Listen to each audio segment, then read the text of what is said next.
A decision made from fear is always the wrong decision. Tony Robbins.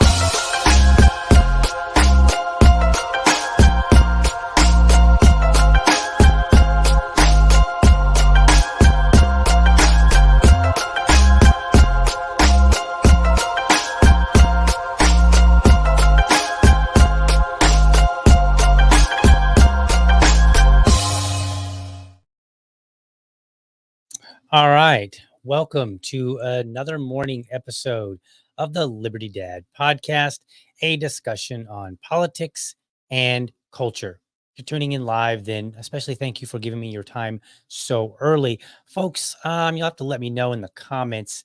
It seemed like I was having some audio issues with the intros there. I kept hearing them play and then they would like pause for, or not really pause, but like the audio would cut out for a second and then it would come back and it would play and then the audio would cut out. So I'm not sure if that's just on my end or if things are being wonky. So, if there's some issues with the audio, please let me know.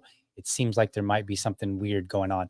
But at any rate, we're going to do the show unless things are a disaster. We'll continue on. So what's going on today? Well, we're going to talk about why RFK Jr. will not help the LP as our candidate. It's kind of the buzz right now. People keep debating, like, should we consider having him? Should we not consider having him? And the genesis for this episode was a poll that I put out on Twitter. So let me pull up that poll real quick. And I just said on tomorrow's episode of Liberty Dad, should I discuss David Boaz's speech about liberalism or discuss why RFK doesn't belong having the LP presidential president of the United States nomination? And it looks like 53% of you were like, do talk about RFK because that, like we can't get enough of it, I guess. And I guess I kind of joked to a friend. I said, I don't know. I can't decide whether we just like dead horses or whether people think that I'm going to have some, meaningful insight. Hopefully the latter. Hopefully today you get some meaningful insight. I do my best, but you'll have to let me know. And then let's see, 26, almost 27% said, talk about the liberalism speech. And then some of you said, nah, don't do either. Right. Like 20% of you said, don't do either. So like 8 of you. So I don't know. That's where we are. We're going to do RFK today. Okay. So how about that? All right. So here's what I'm not going to do. I am not going to talk about the mechanics of it, our party bylaws, any of those kind of things. I believe our national secretary, Karen Ann Harlos, I believe she did an episode where she covered that kind of thing. I'm not going to do that. I'm also not going to dismiss him with a simple purity test because the show could be over in like 1 minute. I could just say, he's not a real libertarian. Show's over. There you go. I'm not going to do that. And in fact, I'm not going to do it in a longer version either. I think we can talk about this and from a practical standpoint. And then since I love threes, I'm going to give you 3 key points why I believe it's just not practically a good idea, period. And let's see let's put up those 3 points that I have because they're pretty simple, I think. All right. No benefit to the LP, sends a mixed message, and it's a bad legacy. So those are the 3 things that I'm going to cover today. And let's see. I'm not seeing any comments, so I'm assuming that the audio is going well. All right, perfect. So I'm not going to worry about that now. It's kind of getting on my nerves there. Okay. No benefit to the LP. So before we get into these, let's talk about kind of like how we got here. And I've got a couple of video clips that I want to play for you really quickly. The first one is probably the origin of all of this speculation. And this is when RFK was on this Smirkana show and he directly asked him, he was like, dude, are you gonna get the LP nomination? And he kind of fueled the speculation. So what I'm gonna do is I'm gonna play the clip. And it's about a 2-minute clip, maybe 2.5-minute clip. And instead of playing the whole thing and then talk about it, I'm actually going to stop at a few key points a few moments in that clip so that I can just kind of address some things as we go along. And then I'm going to play the second clip, and then we're going to go into all 3 reasons why. So let's get going on that. All right, here we are. Are you going to get on those state ballots?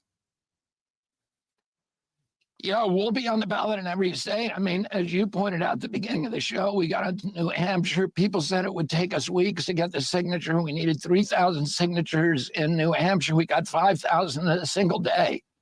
So we have a ground team that, in all of the states where we can collect signatures. We're doing that now. There's about 27 states, Michael, where you need a vice presidential candidate to start collecting signatures. But we have until August. So we're not going to have a problem getting on the ballot. We will be on the ballot. Okay, let me ask. Okay, so I want to pause right here.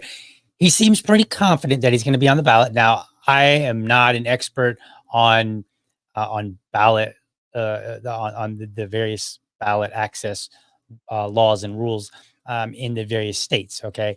And so I can't really speak to how difficult it would be for him to get, is it reasonable? Like, is his comment here reasonable? I can't speak to that. I don't know all 50 states, but I assume that he is speaking confidently here and honestly. So I assume that him and his team already know what the ballot access requirements are and whether or not they can achieve them. So that's the first and foremost thing I think we need to kind of point out is that, we do have, well, I don't know if we have quite a 50 state ballot access. I think we're at 48 and the other 2, New York being 1. And I'm not sure what the other one is. But I believe from what I understand, we have 48 that are secured and then 2 more, which are going to be troublesome and possibly not get them. I'm not really sure exactly, but he sounds confident. Okay. So let's go on. States and the District of Columbia. Is it possible that you will seek, as you are running as an independent, you will seek still to be the Libertarian candidate, which would assure you getting on all 50 state ballots? That's something that we're looking at. We have a really good relationship with Libertarian Party. I'm going to be speaking at the California Libertarian Party convention. I think it's next week or maybe a couple of weeks. And then we're talking about me speaking in New York. But, so that is, and then we have our own political party now in 6 states, which have rules that make that give us an advantage to have our own political party. But we're not going to have a problem getting on. Okay, so he's asking him directly, like, "Hey, are you going to be?" And Kennedy's response is like, "Look, we got a good relationship with him, right?" And then he goes into talking about his party, right? So he's now it's for tactical reasons. Maybe he doesn't want to divulge their future plans, and maybe that's part of their future plans is to seek out the Libertarian Party. But again, I like to operate on what I know to be true. I don't really like to speculate too much. I mean, it's part of life. We speculate. That's what people do. But I don't want to speculate too much because then we get this big frenzy of, oh my God, what about this? What about this? And then people start running in all different directions, and getting concerned about all these things. And it's like, whoa, slow down. There's not a whole lot there that you need to be concerned with because you're operating on, some level of speculation. So we just need to be careful of what we assume to be fact and operate on what we know to be fact. I ask you the question because Angela McArdle, the head of the Libertarian Party. Catherine, do we have the sound of this, by the way? Tell me quickly. Okay, I want to play something for the audience. This is the head of the Libertarian Party on my radio show in the fall. Roll it. We've had a lot of good conversations and we're on good terms. And I respect his decision to want to go independent. The Libertarians really admire the strong position he took against mandates and lockdowns. And so we're going to stay on friendly terms and see what happens. Okay. So this got like a lot of people like, what is she trying to say here? Again, don't read into things. Only go with what we know to be true, right? We've had a lot of good conversations. Nothing wrong with that. we're on good terms. Also, nothing wrong with that, right? And she says, we're going to stay on friendly terms and see what happens. Okay. Also, nothing wrong with that. That's not speculation. It's not necessarily opening the door, which he says here in a moment. He kind of, Smirkonis just kind of leaps on this. And I think it was bad on his part to make this leap. Bobby, make some news. I mean, it sounded to me like she's welcoming you to come in and ask for their ballot position. So, no, I disagree. I don't believe that that was her way of welcoming him into the party. I think that's what Smirkanish wants. He's got RFK on his show. He wants to be the one to break this news. Obviously, like how great would that be for him if he was the one that got to deliver the great news that RFK was going to seek the Libertarian nomination. But again, operate on what we know to be true. So let's hear what RFK says in response. Yeah, well, we are talking to the Libertarian Party, and I feel very comfortable with most of the values of the Libertarian Party. And we, like I say, we have good relationships. I'm talking regularly to libertarian groups, so we'll continue to do those talks. I can't give you a headline news story today, Michael. I'm sorry. Ask about something different. Okay. So again, there it is. He's like, look, I can't give this to you. Ask about something different. So again, it's possible that in the background, RFK and his team are like, all right, maybe we can do it. Let's talk. Right. That's very, very possible. But we don't know that. So what we can do is we can talk about what we know to be true.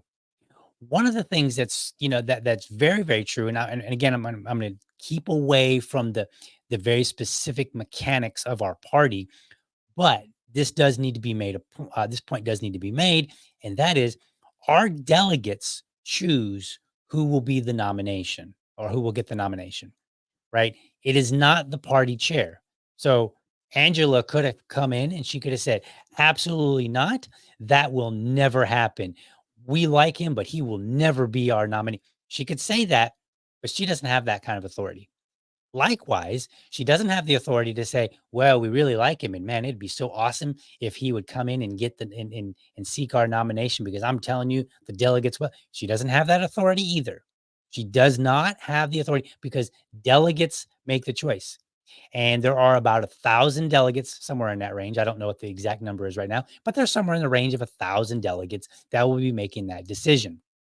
And a lot of people have already come out online and said, no way, absolutely not. Some big names, and then just a bunch of people that I know to be, that are going to be the delegates to our national party. So the likelihood doesn't seem high as far as probability is concerned. And there's no reason to read into this. And Smirkanish was the first one to read into it. We need to be better than that and not read into it. Okay. Like we should be on good terms, right? Like we would, in as much as you can in politics, right? And he is a third party candidate. We're a third party candidate. We're both going to be kicked around by the media, and we're both going to be kicked around by the duopoly, the libertarians. Well, we do kick each other around, but we'll be kicked around by the Republicans and the Democrats, right? So in some ways, we do share some things in this run. So it's not a bad idea to keep on good terms, because who knows, maybe even though we're competing against him, we could, you ever heard that phrase, like the enemy of my enemy is my friend, kind of a thing? It's possible that politically we may be able to work with his campaign to undercut the Republicans or the Democrats, keeping us separate. It's possible that we could work together enough to undercut them so that we could compete against each other. Because at the end of the day, competing for who gets third place is not really impressive. So it would behoove us to stay on good terms, if nothing more than to compete against them so that we could actually maybe compete against each other for the second spot. Because by ourselves, the Libertarian Party is, let's be honest, we're not really going to compete for second spot, for the second place. And we're really not going to compete for the first spot. Same thing goes for Kennedy. Like he's already been, he already had to move from a Democrat run to independent. That already kind of suggests that he wasn't able to secure it in the Democratic Party. And if he couldn't get it in his own party, if that wasn't going to be a strong enough run, then it's unlikely that he's going to be in a position to compete with the Republicans, because the Republicans and the Democrats are effectively on the same level in terms of like power and all the things that you would consider in terms of winning the election. So I don't see a problem with staying on friendly terms. I really don't. And I know some people kind of got worked up about it, and they're like, don't speculate. Let's not speculate. Okay, so let's move on. Now, what was the second clip that kind of got people buzzed up? Well, that would be Dave Smith. Now, I want to remind you before I play this clip that when this Smirconish clip came out, of the many voices who said absolutely not, no way, Dave Smith was one of them. Spike Cohen was another. Like these are some of the, and there was probably a few others that I missed, but of those who have some of the biggest influence in our movement, both of them came out and very explicitly, in no uncertain terms, said, I will do whatever I have to do to ensure that he does not get our nomination. They were absolutely crystal clear. So let's play this clip and then let's see what got people going from that one. Did I not? What's going on? Oh, I see what I did wrong. How about we try I this heard way? that you were going to be the candidate for the Libertarian Party, which would have been very exciting. I'm glad I'm not running against you. That would be very formidable. You'd be the most formidable opponent I have. But what happened? Well, thank you, sir. I appreciate that. Yes, there were. I was considering it for a period of time. There were a lot of people in the Libertarian Party who wanted me to run. Ultimately, it just came down to kind of family decisions. I have two very little kids, and it just seemed like a little bit too much for me to take on right now. We went through a lot of things. My son had some serious health problems. All better now. He's doing great. But it was just a little bit too much of an undertaking for me in 2024. But maybe in 2028 we'll go head to head. Would you consider the vice presidency? Oh man. What are you trying to do to me? You're going to offer me a vice presidency on a Kennedy ticket? That's dangerous. I might end up being president or something like that. I have to actually, it'd probably be good insurance for you, because I'm no LBJ. I don't think they want to get you out of the way. Exactly why I want you. So that's it. You want me as your life insurance program? Okay. All right. You know what? Well played. Worst version of myself that nobody's going to want.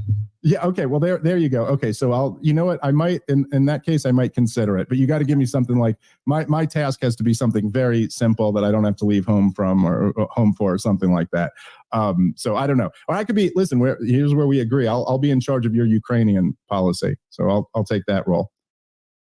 Okay. So this got people worked up. They're like, oh, maybe we could have like RFK or Dave Smith at the top of the ticket. The other could run vice. Like that would be great. Blah, blah. Okay. So again, from my read of watching this show, they were just having a conversation.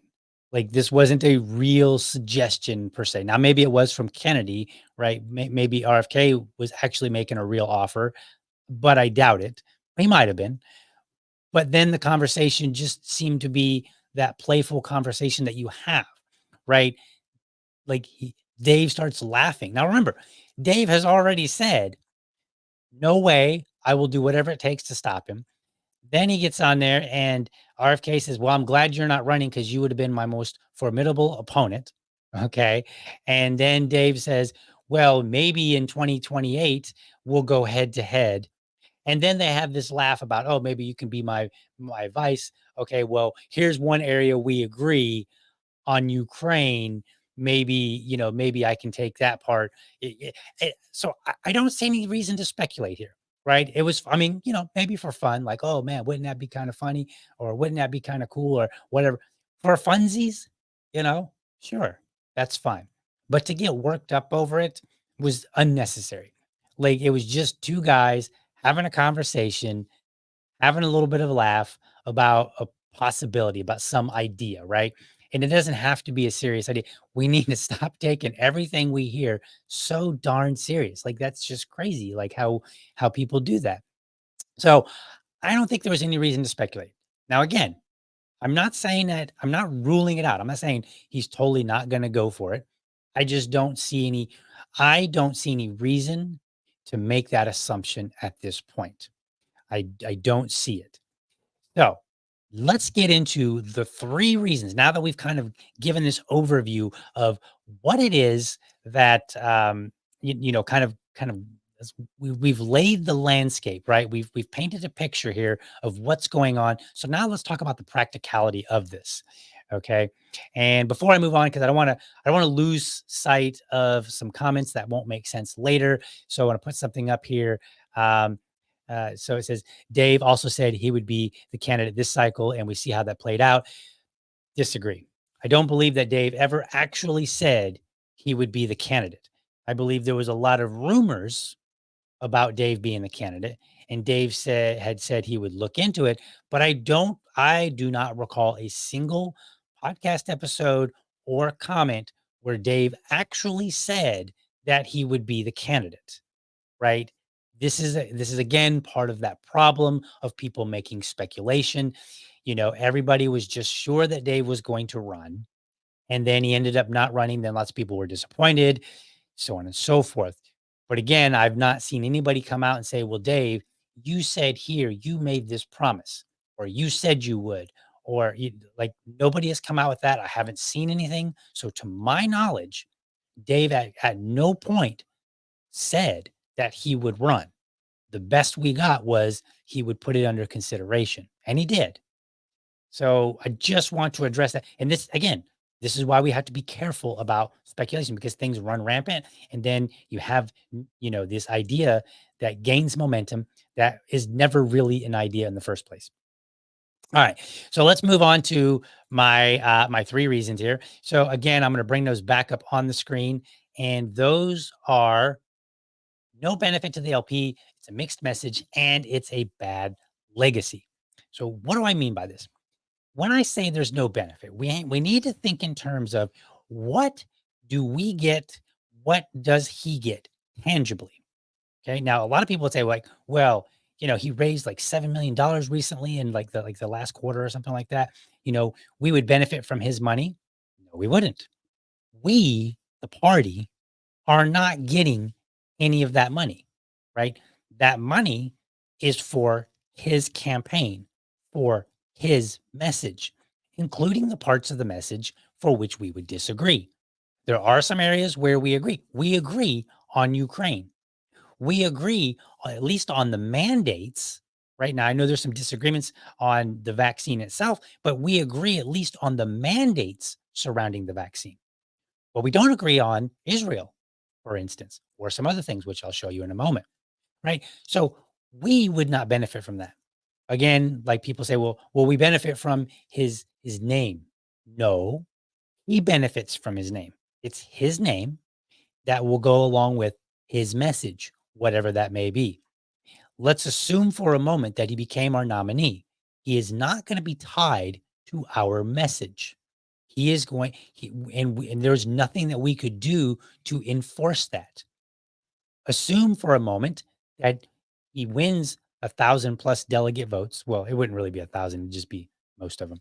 But let's assume that he got 750 votes, right, out of 1,000, and so he becomes the nominee. He can go off message at any time he wants, and other candidates have. My understanding is that Gary Johnson did, right, even before he was nominated. So there's nothing tying him to that. So he is free to give the message that he wants, not the message that we would want. And if he got the nomination and then he went off message, what are we going to do? We're just going to say, well, we no longer support him. We're disavowing him. Well, that's no benefit to us. So we have no leverage to impose whatever message that he wants to speak. And between now and November, the political landscape could change such that he tailors his message to whatever is going on. Maybe the economy tanks, right? And he starts talking about some economic issues that we strongly disagree with.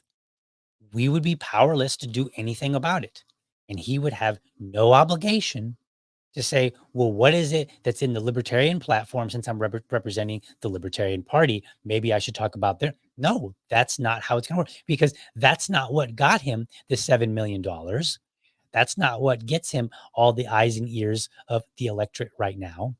That's not what makes him any kind of foe right now to the uniparty, to the Democrats and the Republicans. He is a competitor right now because of his name and the message. People like his message as is. So there's no guarantee that he's going to disrupt that so that he can play ball in our court. So I don't think that you can find any benefit, because what leverage do we have? What do we have that we are offering him? 50 state ballot access? That's a gain for him, right? And even if it's not 50 state, let's say it's only 48, and let's say that he is unable to go from, I think he said 6 in that video. I don't know where he is now, but they have ballot access, I think he said, in 6 states. And let's say that they were able, the most he could get would be, let's just say 30. Okay. Let's just say the most that he could possibly get is 30. So then in this fantasy world, he comes along and he says, well, we're going to see about getting the Libertarian Party because they've got 48, which is many more, 18 more than 30. And that's going to be much better for me. So then he goes and, let's say that he wins the nomination. And so now he's got 48 state ballot access, as opposed to the potential 30 that he was going to have. Right. So he has benefited. We do not. And we, because he's not coming with anything. He's not coming with anything that we get, period. And if we disavow him, can we kick him off the ballot? What would that take? So he continues to have whatever benefit from us. And we do not start with a benefit, nor do we have any leverage over that. There's nothing we can do. We do not benefit. It's a matter of practicality. Okay. All right. Let's move on to the second one. Mixed message. I think this is, I was trying to decide which one I think was the most important one.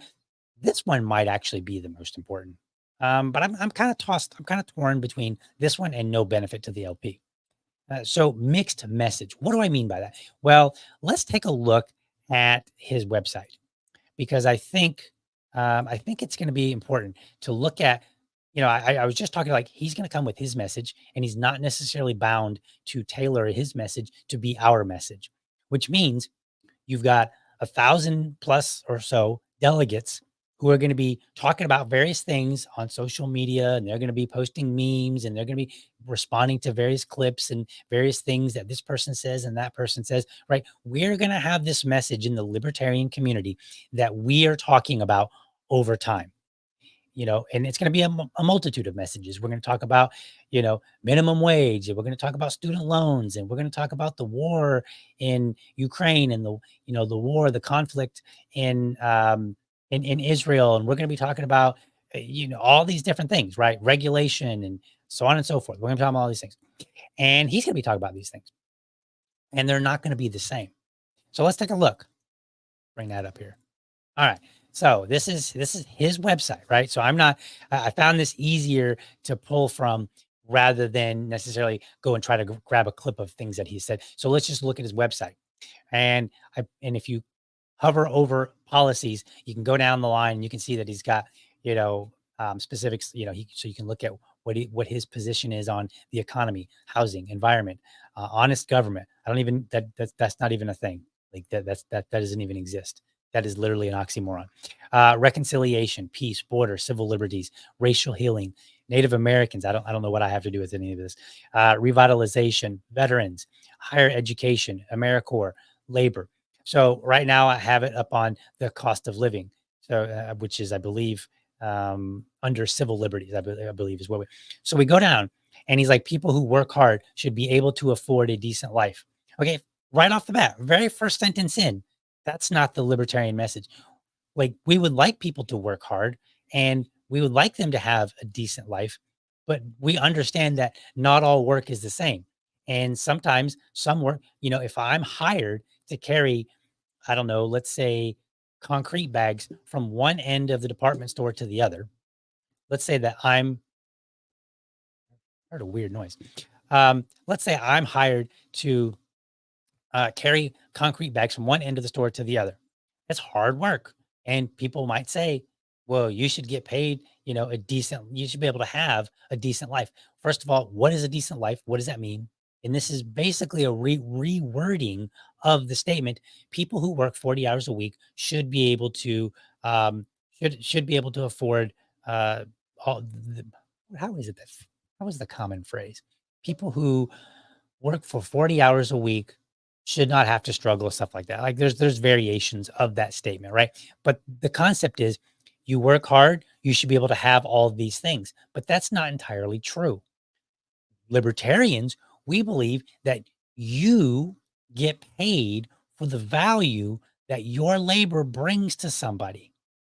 So if anybody can carry these concrete bags, like any guy can carry these concrete bags, and it doesn't take a lot of skill, then the pay is going to be much lower.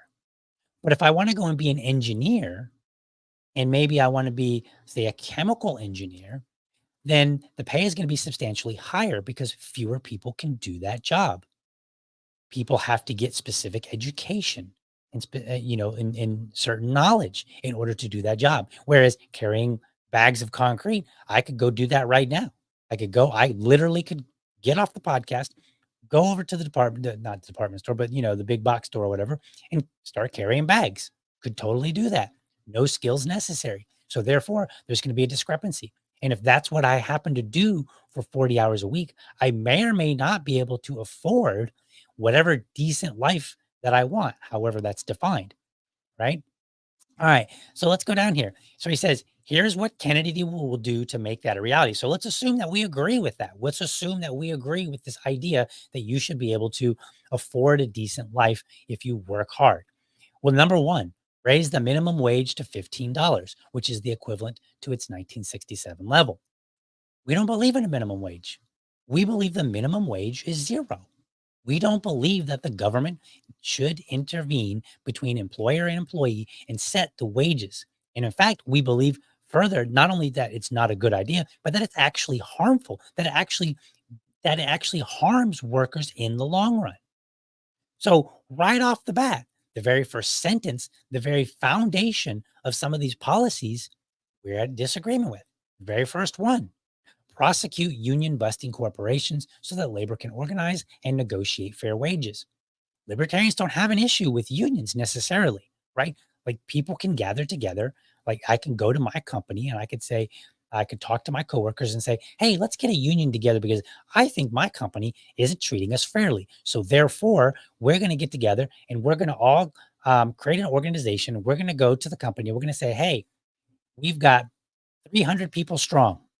You need to negotiate with us or we're all going to walk out and then you're going to have trouble delivering to your customers. Right? We could do that. And libertarians are okay with that as a general principle. We may disagree.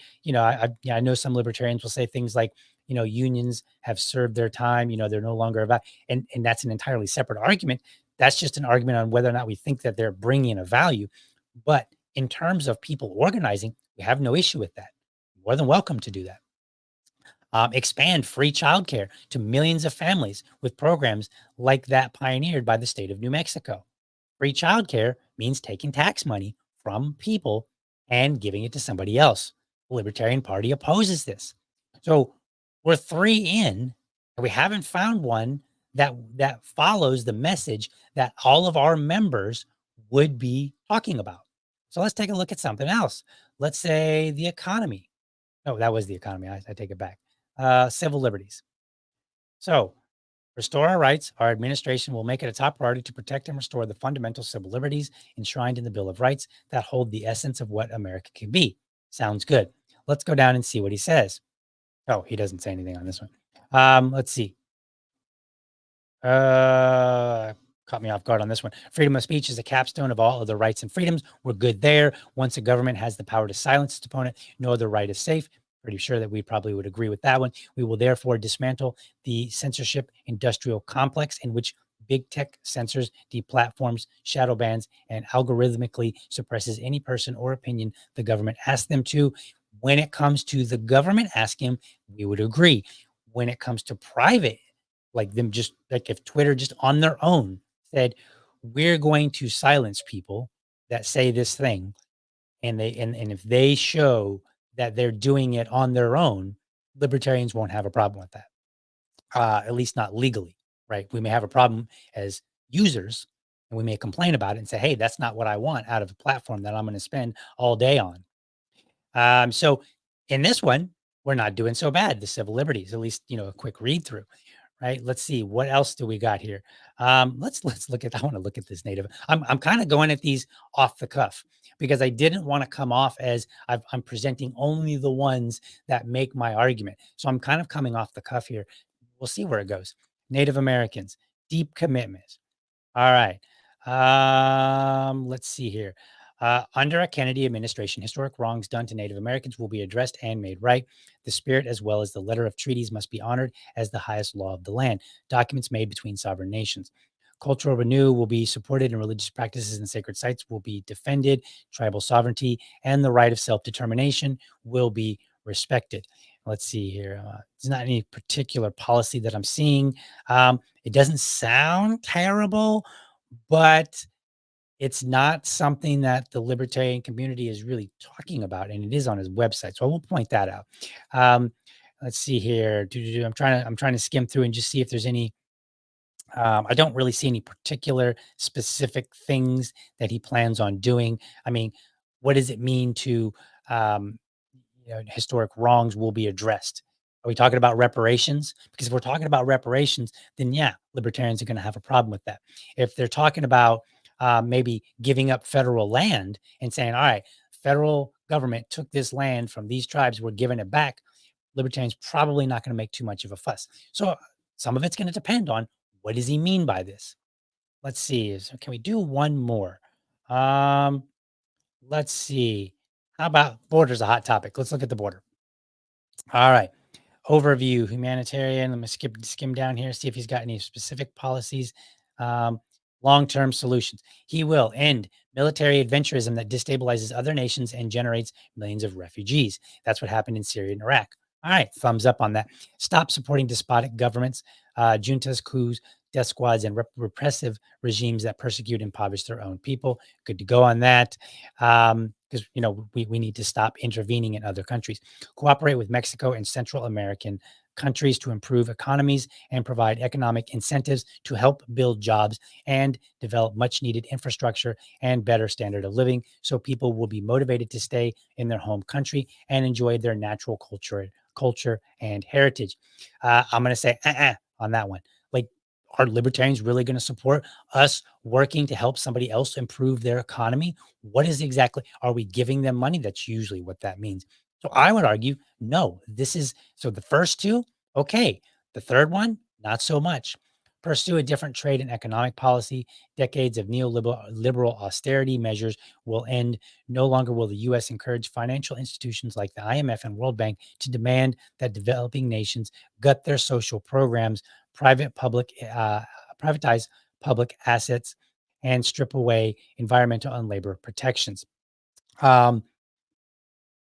Again, this is meddling in other countries. Now, would we stop encouraging financial institutions like the IMF and, would we stop encouraging them to meddle entirely? Sure. Would we on specific things, but maybe not other things? No. Right? It's either all or none, right? Like we're going to be totally against it, or it doesn't matter. It's all the same.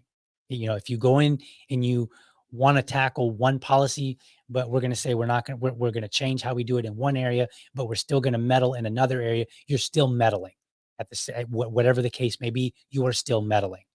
Let's see here. We will reform the financial regime that holds countries in the global south subject to crushing debts that create poverty and send millions fleeing north. I'm not really sure what that means exactly, but again, it really sounds like we are going to do something in somebody else's country that we believe will make the country better. And if that something is anything more than withdrawing our voice and saying, we're taking a hands-off approach, then it is not appropriate and is not on message from what libertarians would be discussing. So again, let's go back to my key points here, because I want to make sure that it's very clear. My 3 points are no benefit to the LP. And I was just talking about this is a mixed message. So as we walked through and we looked at some of the things that Kennedy's messages, his own message on his website, there's a mix of things that libertarians can get on board with and a mix of things that we're not on board with, that we would oppose. And I believe that this sends a mixed message to voters. If, again, we're talking under this idea that Kennedy would, that RFK would come and get the nomination from the Libertarian Party, I believe it sends a mixed message, because the things that are on his platform and the things that are on our platform do not align in many instances. There are some serious issues, and we're not backing down. For instance, the whole $15 minimum wage, we are not backing down. No, at no time will libertarians go, you know what? Yeah, maybe it's not so bad to call for a $15 minute. No, we would not. We would throw an absolute fit, and we would be counter punching our own candidate again if RFK was our nominee. So we would have a lot of disagreements with him, and we would have more struggle getting on board and supporting him, I believe, than our past candidates, because at least our past candidates were coming from a libertarian place. We might have disagreed with a few things here and there on disagreed on a few things here and there with them, but we overall shared the same foundation. We do not have the same foundation as RFK. Those two items, I think, then lead to, it gives us a bad legacy, because the legacy isn't, here are all these ideas for freedom. It is, RFK ran as a libertarian at best. And then they're going to talk about RFK and the policies that he was pushing. They're not going to talk about our ideas. They're not going to talk about why our ideas are consistent in the way that they are. They're not going to talk about self-ownership. What they would talk about at best is that RFK pushed this ideas which the libertarians like, and this idea that the libertarians didn't like, and they were in a lot of conflict, right? That's not going to, in my mind, that doesn't lead to more freedom. That just leads to, we might get some semblance of a bill that people would tolerate, not maybe not even libertarians, but people in general would tolerate, that doesn't really talk about the principles, the core values that we hold, and the reason that we're so damn feisty, right? Because we're a feisty bunch, and we're feisty for a very good reason, because we believe that each person owns their own self, and everything after that either submits or is in violation. Because of that, we're going to argue and, till we're blue in the face and then some for these ideas, because we believe that these ideas are rooted in the idea of self-ownership. He's not going to do that. And therefore, the legacy that we have is going to be a legacy of RFK ran. That's it. It's not going to be about our ideas. At best, we might get a few ideas talked about, but they're not going to be talked about in the context for which that I believe they would provide value for the future. The way that we talk about, like, say, the $15 minimum wage, the way that we talk about it is simply by saying each person owns their own self. That means they own the things that are produced from them. So if I develop a brand new business, if my podcast blows up and I'm able to hire 2 or 3 people, right? And those 2 or 3 people are making, let's say, $20 an hour, right?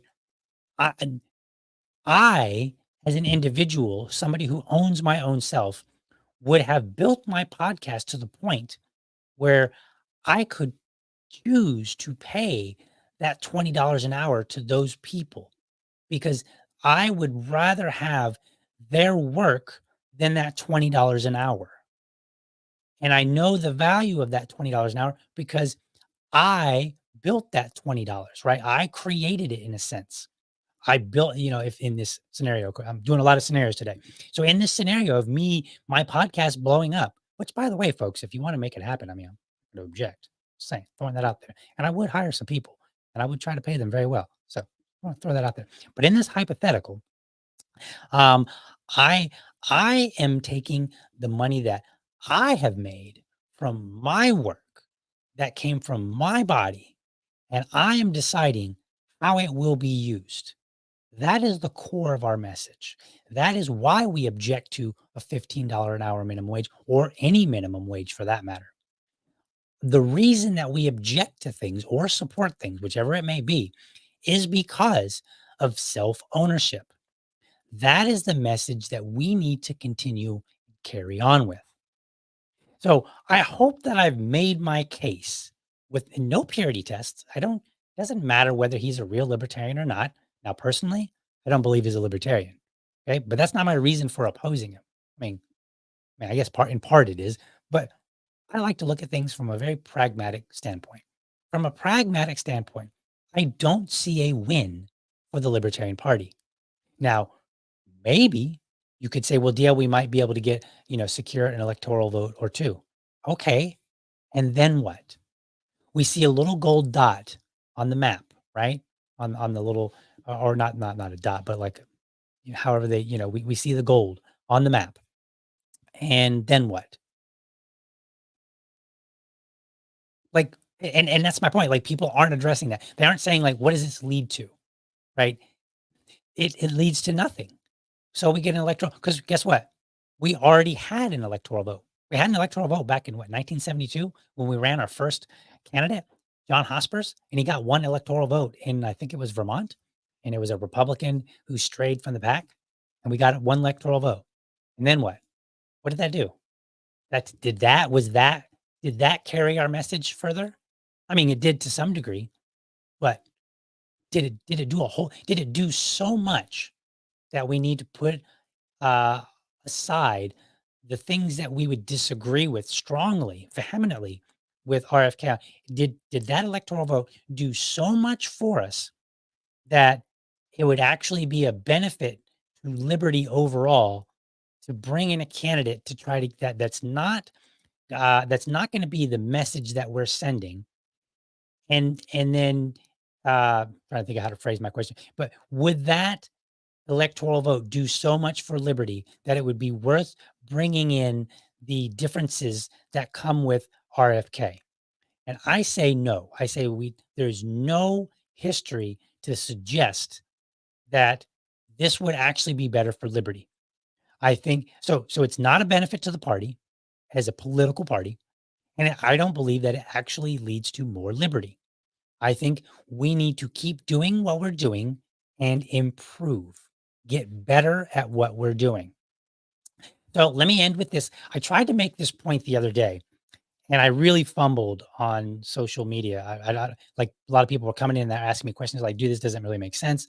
And I think it was because I really fumbled it. So I'm going to try it again here now that I can actually talk it out. And so maybe this will be more clear. So Austin Peterson put out a poll and he said, hey, would you rather vote for RFK or Josh Smith? Now, Joshua Smith is one of the candidates that's vying for the presidential nomination for the Libertarian Party. And he is an active Libertarian member, has been a Libertarian since for a long time. I don't remember how long it's been, but it's been a while. He's been in the party for quite a while now. All right. So he's running, and there are like 5 others, but this poll put out and said RFK or Joshua Smith. And I tried to bring in this alternative perspective and say, look, here's some perspective on something. Because a lot of people, I think, are enamored by RFK's popularity and by his name recognition. I don't think that name recognition is going to take us nearly as far as we like to think. So I tried to use this example, and I said, Dave Smith, who watched in the video a few minutes ago, he's a phenomenal speaker.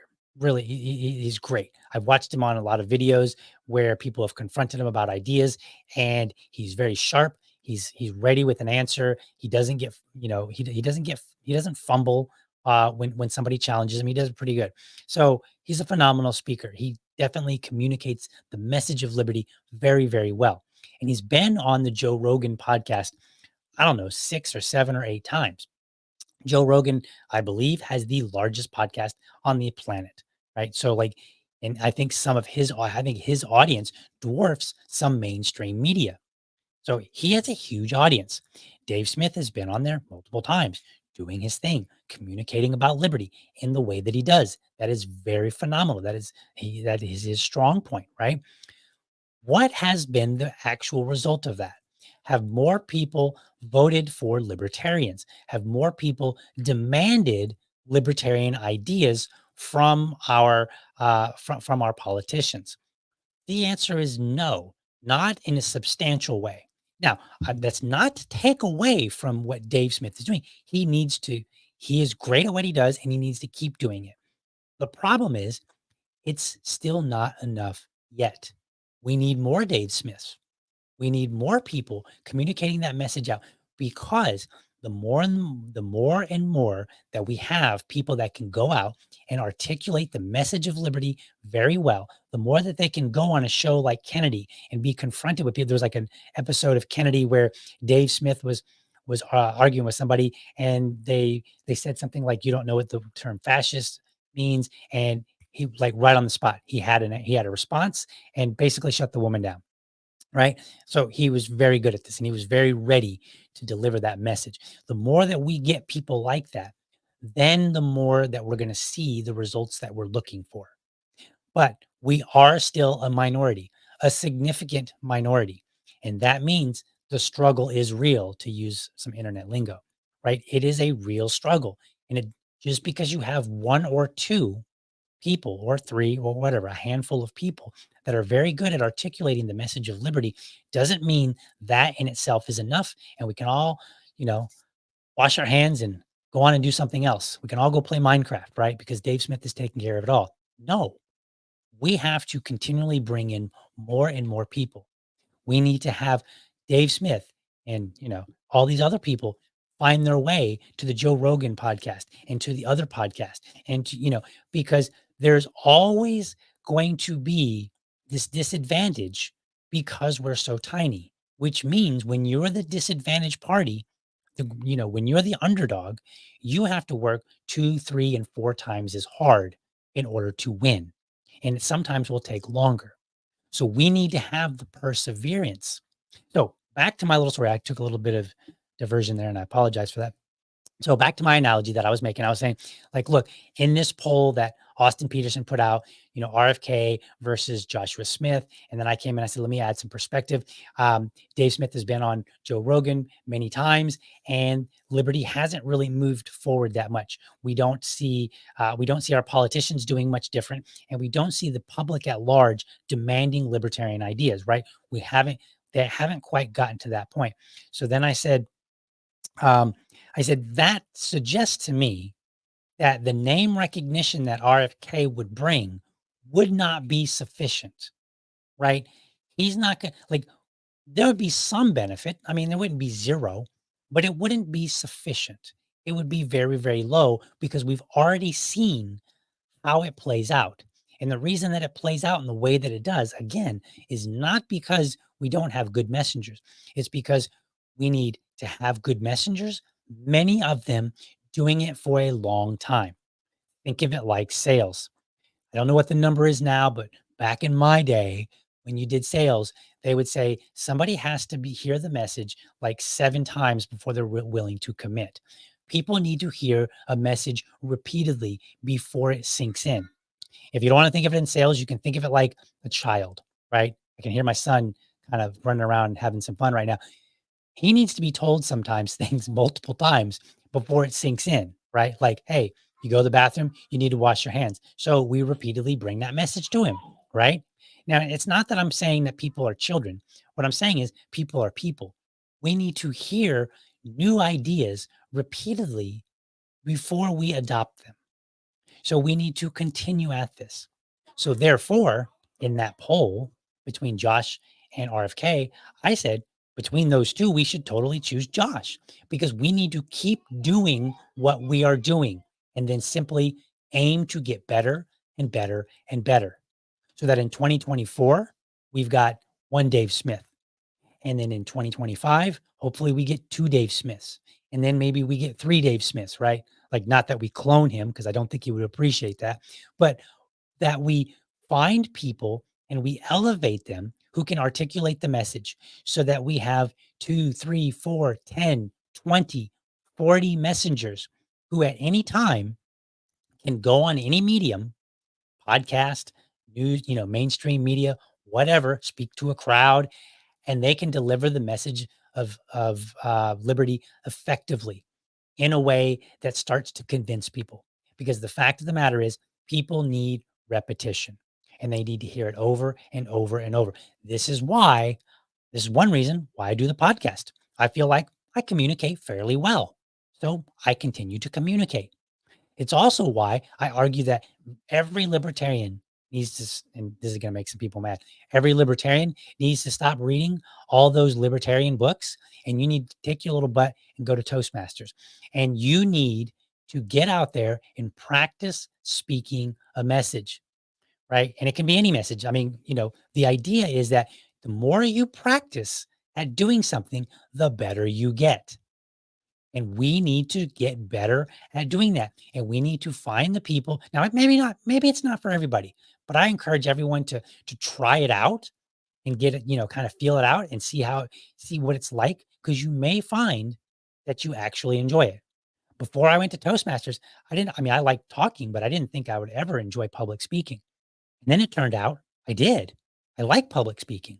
In fact, I will tell you what I learned since Toastmasters about myself. If you ask me, we're walking in the mall and you say, DL, go up and just start a conversation with that person right there, some random person. No way.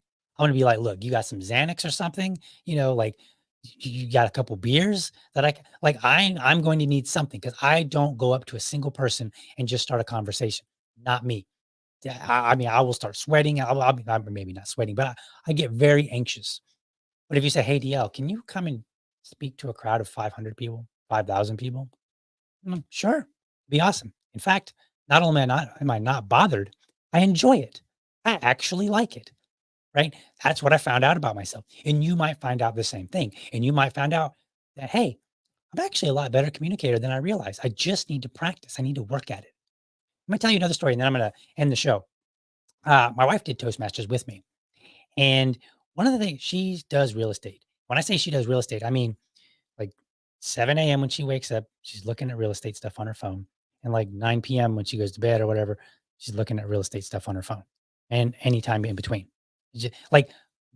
And I do kind of find this annoying. Sorry, dear, if you're listening, but she already knows this anyway.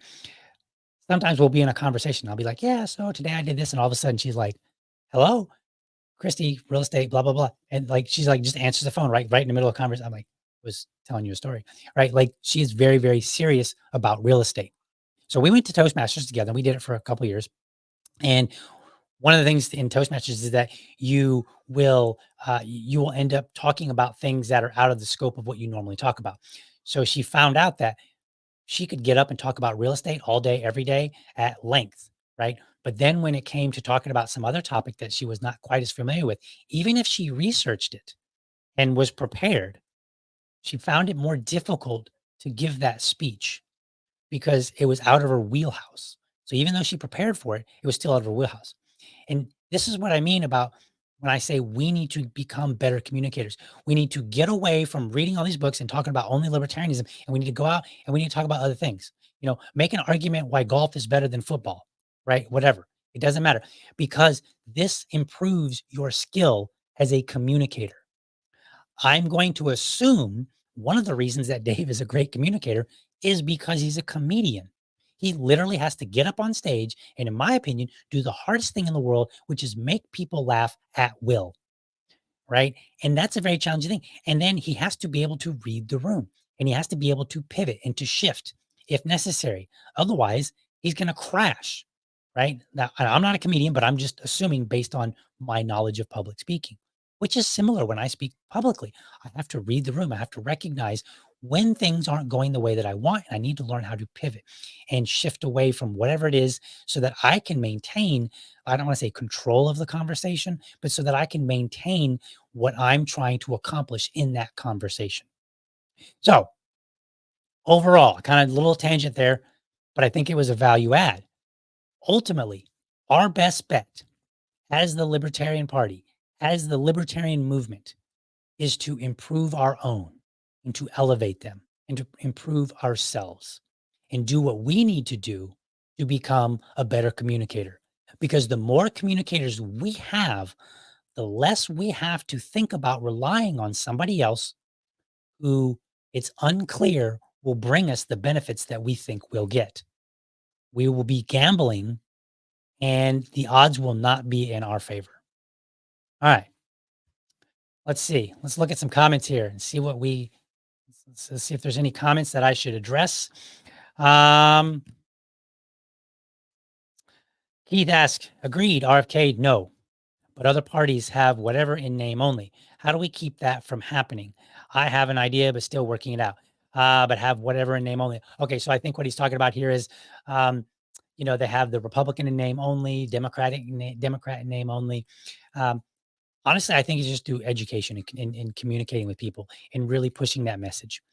One of the things that I do as chair is I don't tend to worry about who is a libertarian and who is a libertarian in name only. And when we had 3 candidates show up at my house, well, one showed up at my house, the other 2 showed up at meetings, and they said, we would like to run for the party. I didn't make any objection. I just said, like what I told Tubb specifically, because he came to my house, I said, do not expect support from the Libertarian Party because historically we've not been so good at it, not because we don't like candidates necessarily. We just, our infrastructure is, kind of in its early stages and we still need to work on building a proper infrastructure so that we can properly support candidates.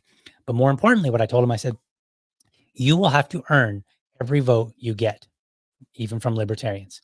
No libertarian is obligated to give you the vote. And I think that's the best thing that we can communicate to our candidates to make sure that we don't get the libertarian in name only. We need to say, look, you're not necessarily obligated to get our vote. I'm like, and I tell people, I start with the libertarian candidate, but they still have to earn my vote. You have an advantage because I'm a libertarian. So I'm going to start with if I see a libertarian on the ballot, I'm starting with you. Like you've got a head start in the race with me, but you still have to earn my vote. And it's not a guarantee. I may not vote for you. I may vote for somebody else at the end of the day, or I may vote for nobody if I don't think any of the candidates are any good. Right. So if you're a libertarian and, you're wanting to make sure that we don't get bad candidates, the best thing we can do is that let them know you're not guaranteed. So you better be paying attention to us libertarians. And then the second thing is to make sure that we communicate well so that people in our party and our movement understand what it means to be a libertarian, that we understand that, again, it starts with self-ownership and everything either submits or is in violation thereof, period. End of story. And we need to work with people because some people come in and they're maybe good in some areas, but maybe not so good in other areas. So we need to work with them and figure out, okay, where is it that you've gone astray? I think that's your simple answer. All right, let's see. What else? Boom, right there. I believe my message is better than when I started. Absolutely. I know that libertarian lady personally. And let me tell you, I'm going to do a little boasting here really quick, and then we're going to wrap it up. I promise we're going to wrap it up this time. She just went on the Mark K show, did a phenomenal job. I was excited watching it. I was like, man, that's great. That's great. That's great. It was awesome. Some great answers, right? Absolutely. Now, I don't necessarily, I can't say like, what were you like a long time ago and what are you like now? But just, I know that yes, your message is improved and it improved to the point when she went on the show that first and foremost, I had no doubt. I was not in any doubt. I wasn't like, man, I hope she does good. Nope. I knew she was going to do well. And then when I watched it, I was even more excited. So absolutely. The more we do it, better we get. All right, folks, that is my show for today. I hope you enjoyed it. I hope you found it informative and and inspiring. And I want you to be sure to catch me weekdays, 7 a.m. for an informed discussion on politics and culture. And then again on Sundays at 7 p.m. with my co-host, Susan Hogarth. We're going to look across the vastness of tyranny in the United States and find all the events that are on public calendars from the Libertarian Party. We're going to compile that information together, package it up, put a bow on it, and bring it to you every Sunday night. So be sure to catch me then. Make sure that you are subscribed to my YouTube channel at youtube.libertydad.com, or if you prefer, Rumble at rumble.libertydad.com. While you're there, let me know how I'm doing and throw me a comment in there. And lastly, I want you to remember that if you are a champion of liberty, your business is people and your product is liberty. I want you to have a great week. Catch you next time. But for now,